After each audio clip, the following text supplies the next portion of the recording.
रानभाज्या म्हणजे नवीन-नवीन रानातल्या पहिला पाऊस झाल्यावर त्या रानभाज्या उत्पन्न होतात.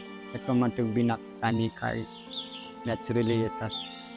त्या रानभाज्या निमित्त म्हणजे जे काही आजार घडतात, ते आजार नष्ट करणाऱ्या रानभाज्या काही मस्तपणे बनवायचं. डोळ्यांपासून काही माणसाला डोळे दिसत नाही, तरी पण डोळ्यांनी दिसतंय किंवा पोटामध्ये दुखतंय.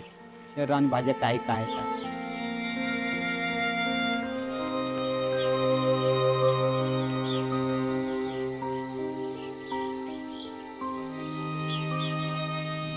याला पेटार बोलतात आणि याचे फळं येतात ते खातात आणि पोटदुखीसाठी पण हे औषधी आहे. ते जेव्हा पोट दुखतं तेव्हा हे जे आहेत साल ते काढून आणि कुटून घेतात आणि त्याचा रस गाळतात आणि ते प्यायचं. पोटदुखीसाठी उपयोगी आहे, गावठी उपाय.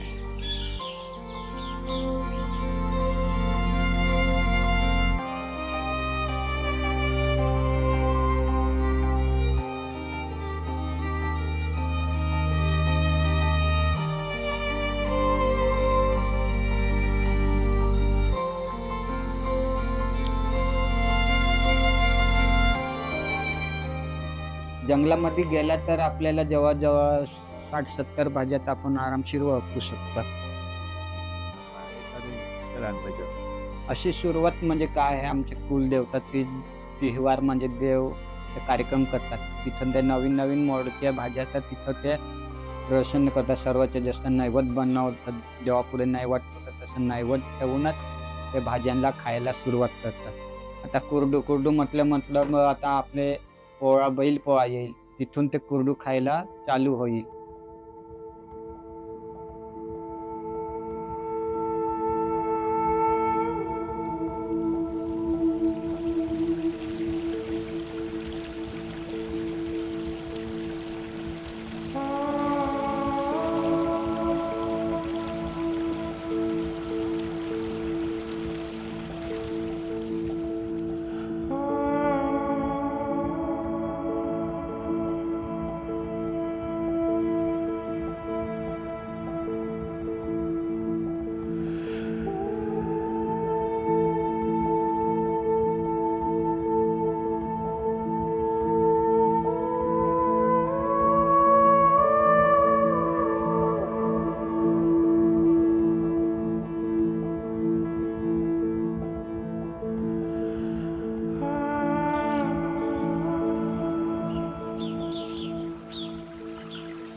मला आई बालपणापासून आणून आणि खायला द्यायची ते आम्ही खाल्लेले आहेत. त्याचे पोत आजपर्यंत त्यांच्या जागेवर आज आम्ही भाज्या काढून राहिलो, रानभाज्या. तिने सांगले ही रानभाजी खायची, ती नाही खायची, खायचं, ते खायचं. तोडशील टाक. याला कोडीचं झाड बोलतात. दूध ते असं मुरलेलं सारखं राहतं ना, ते लवकर मुरावं त्याच्यासाठी ही शेंग जी आहे त्याचं असं तोडायचं मध्ये आणि चीक जो निघतो ते दुधामध्ये टाकायचं का लवकर दूध मुरतं.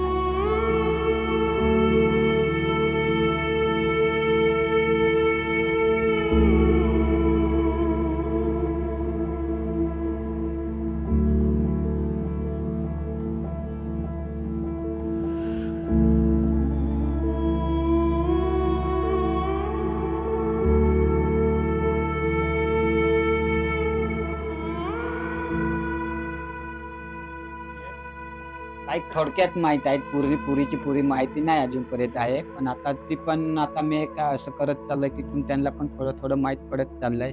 पण सांगू शकत नाही आपण काय याच्या पुढे ते खातील का नाही खाणार हे आपल्याला अंदाज नाही येणार. कारण की आत्ताचं जरा दुनिया परत बदल झालाय, बराच बदल झालाय.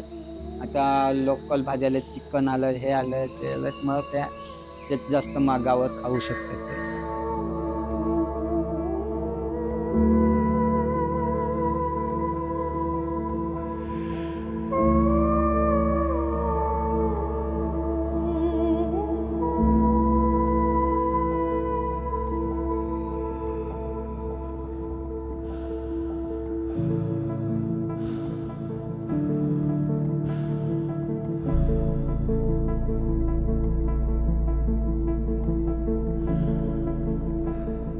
हे जे साबरीचे झाड आहे ते खोकल्यासाठी खूप उपयोगी आहेत आणि ते जास्त जर खोकला झाला तर त्याचं ते असं पूर्ण तोडायचं आणि त्याचे काठी जे आहेत ते काढून आणि असं चुलीवरती थोडंसं गरम करून घ्यायचं आणि थोडेसे अजून तेलात चिरायचे आणि त्याच्यामध्ये हळद अशी भरून आणि त्याचा रस काढून प्यायचं. काय ते खोकल्यासाठी बरं आहे.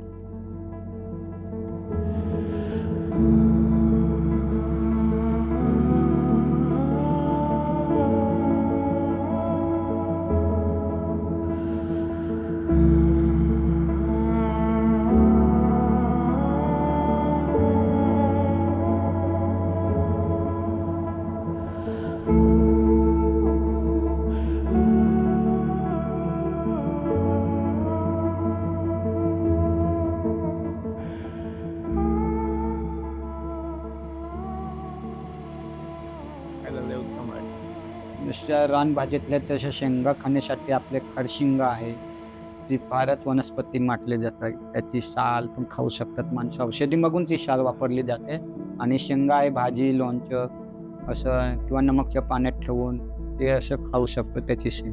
आणि टेटूची शेंग जी आहे ती शुगर डायबिटीससाठी वापरली जाते आणि पोटात दुखायचं पण थांबवते ती.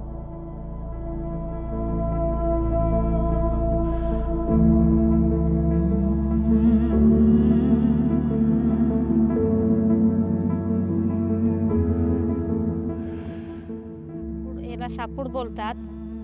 हे जेव्हा उगून निघतं ना तेव्हा कवळे असतं ते काढायचे आणि ते असं सोलून त्याचं सालसारखं टाकायचं आणि ते असे तुकडे तुकडे करून आणि ते शिजवायचे आणि त्याच्यात आंबोशी थोडीशी टाकायची. ते चिकन थोडंसं लागतं ना, आंबोशी टाकल्यावर ते असं चिकन नाही लागत, चांगलं लागतं. हे मोहूर आहे, हे मोहराचे पण तसेच हे तोडायचं आणि ते उकळून घ्यायचं आणि त्याची अशी धुवून आणि भाजी अशी फोडणीला टाकायची आणि खायची.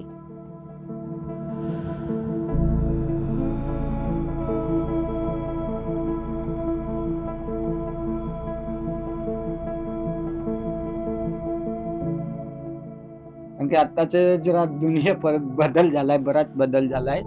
आता लोकल भाज्याला चिकन आलं, हे आलं, ते आलं, मग ते जास्त मागावर खाऊ शकतात ते.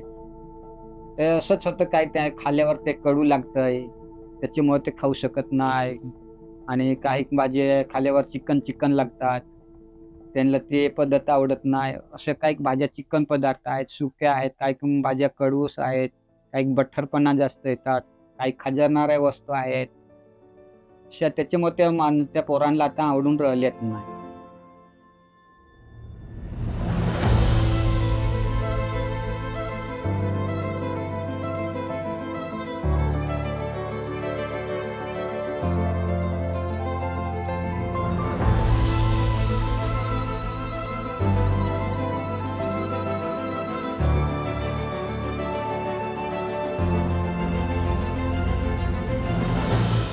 मला असं वाटतं की मी त्या प्रत्येक गावी जाऊन सांगतो त्या रानभाज्या खावाव्यात माणसाने.